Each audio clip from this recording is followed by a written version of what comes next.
The average Christian comes off as depressed. If I look at Dula Bible Church, Andy Woods, Rafik, or whoever, the average Christian comes off as depressed to me.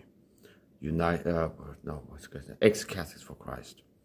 Ex-Catholics for Christ.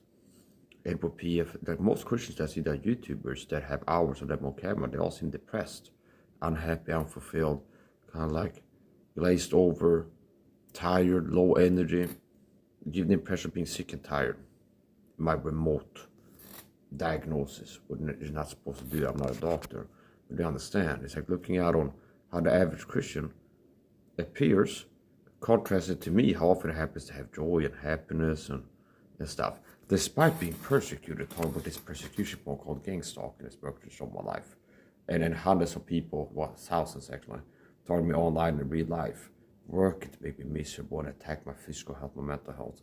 And I'm still in better shape, more energetic, stronger, feeling healthier, which is indicated by my performance, than the average person. And the average person compared to me, average Christian, unfortunately, is sick, weak, comes off as depressed, and they're just chasing like dopamine highs from watching prawns. Okay, watching prawns. You go to like a terrarium, like a zoo, and they have like a fishbowl there with prawn in it.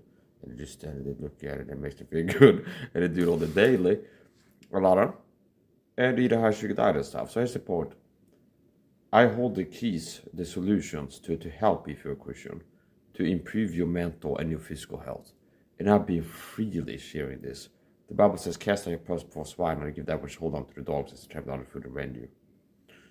And it's sad to see some people are giving advice to them and warn about, don't put this bad stuff, okay, like quit sugar, for example.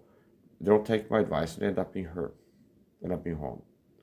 So here's the point.